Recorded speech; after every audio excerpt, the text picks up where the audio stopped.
에세이 길에게 길을 묻다 길길 묻 김지연 목사입니다.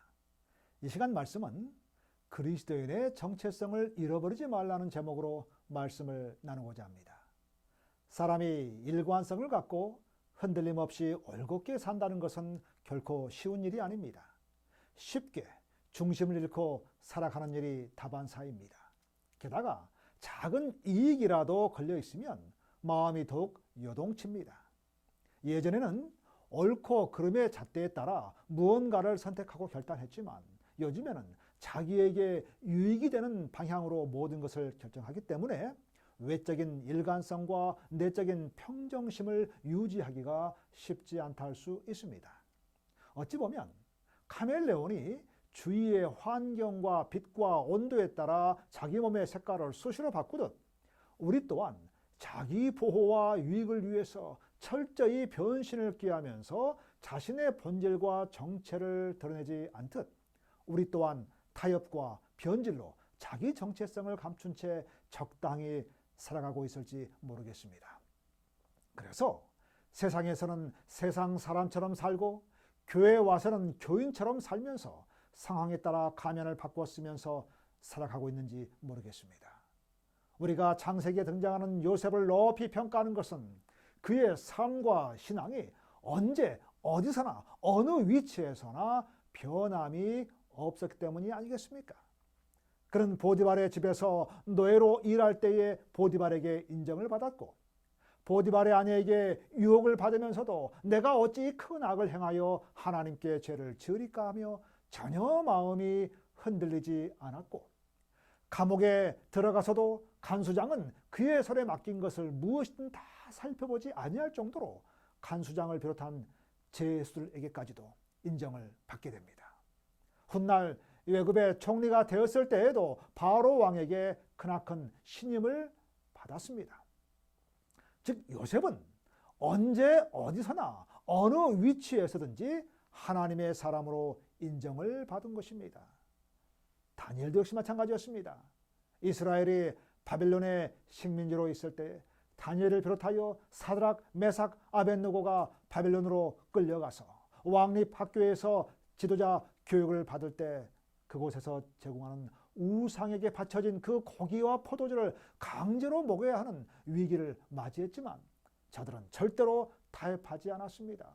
물론 유난 떨지 않고 그냥 상황에 따라서 시키는 대로 먹고 적응하면서 좋은 게 좋은 것이라 생각할 수도 있겠지만 다니엘은 끝까지 하나님의 사람으로서의 모습을 흐트러뜨리지 않았습니다. 이는 다니엘이 하나님의 사람으로서 뜻을 정하여 흔들림 없는 삶을 살겠다고 결단했기 때문입니다. 지금도 세상은 우리에게 그리스도인의 정체성을 버리고 상황에 따라 타협하면서 적당히 살라고 유혹합니다. 유별나게 언제 어디서나 그리스도인으로 살겠다며 고집 부리지 말고 적당히 타협하면서 살라고 제안을 합니다. 그러나 우리는 그리스도인이라는 이름으로 매 순간마다 살아가야 합니다. 예전 우리의 신앙의 선배들은 예수쟁이라는 이름이 붙을 정도로 철저하게 신앙의 본을 보였는데 지금 우리는 과연 그리스도인으로서의 거룩성과 차별성을 갖고 살아가는지를 돌아봐야 합니다. 이름은 그럴듯한데 삶의 모습은 그렇지 않은 사람에게 우리는 흔히 이름이 아깝다, 이름값 좀 하고 살라고 말합니다. 그런데 지금 우리는 그리스도인이라는 그 이름에 걸맞게 합당한 삶을 살고 있는지요? 필리핀에 있는 천명 선교사 본부에 가면 써있는 문구가 있습니다. 한 번 선교사는 항상 선교사다, 언제나 선교사다, 영원한 선교사다 하는 글귀입니다.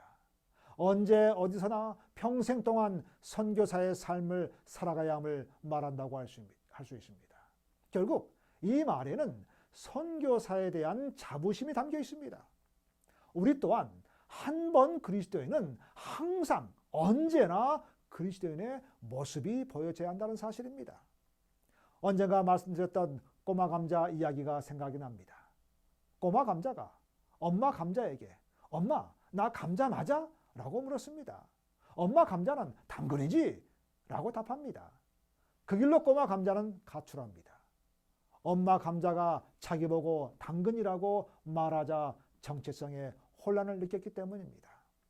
가출을 했다가 돌아온 꼬마 감자가 할머니 감자에게 다시 물었습니다. 할머니, 나 감자 맞아?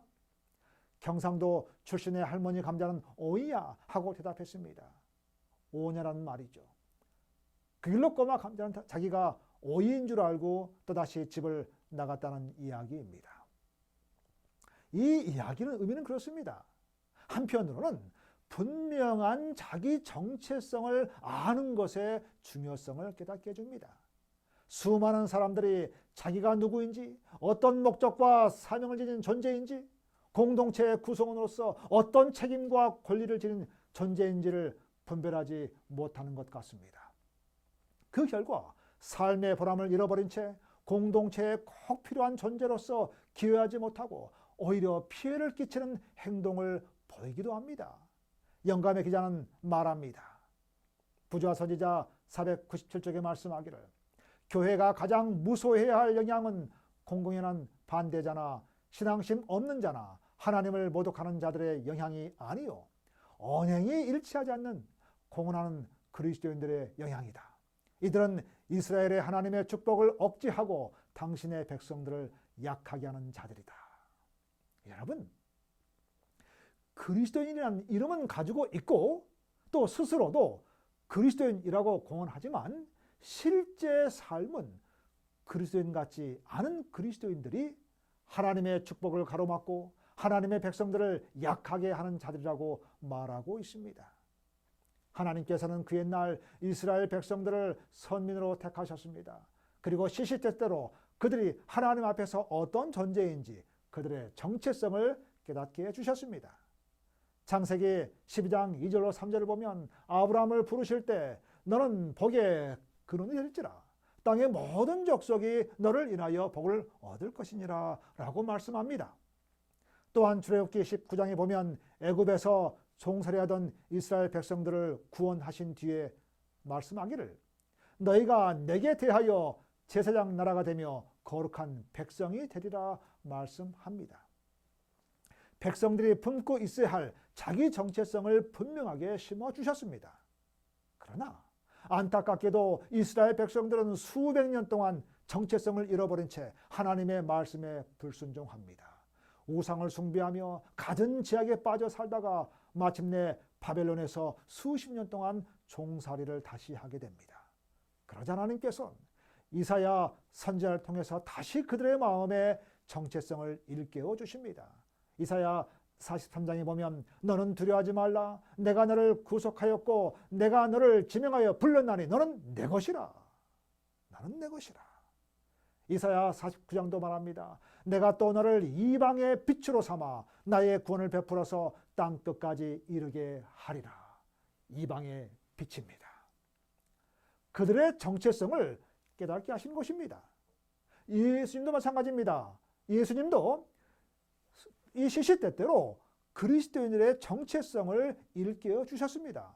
그 중에 하나가 뭐냐면 이 세상의 소금과 빛이라고 말씀하십니다. 사도 베드로 역시 그리스도인들이 그리스도의 몸된 교회의 지체로서 세상을 변화시키는 주체가 된 데 있어서 정체성을 강조합니다. 베드로전서 2장 9절입니다. 너희는 택하신 족속이요 왕 같은 제사장들이요 거룩한 나라요 그의 소유가 된 백성이니 이는 너희를 어두운 데서 불러내어 그의 기이한 빛에 들어가게 하신 이의 아름다운 덕을 선포하게 하려 하심이라. 요즘 그리스도인들과 교회들이 이웃들로부터 비난과 조롱을 받는 주된 이유가 무엇입니까? 예수님과 사도들이 우리에게 심어준 그리스도인의 정체성을 망각했기 때문이 아닐까 싶습니다. 우리는 언제나 어디서나 어떤 위치에 있거나 그리스도인으로 살아가야 합니다. 영감의 기자가 말합니다. 선지자 왕 59쪽에 말씀하기를 그리스도인들은 정신과 과마에 있어서 세상과 뚜렷이 구별되어야 한다.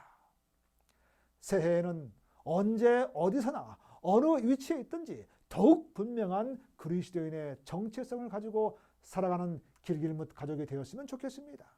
언제 어디서나 그리스도인의 모습을 잃어버리지 않고 당당히 드러내면서 구별이 있는 분명한 삶, 그리스도인으로서의 분명한 정체성을 보여주는 삶이 되기를 소망하면서 신앙 에세이 길에게 길을 묻다 길길 묻 마치겠습니다. 감사합니다. 오늘도 행복하십시오.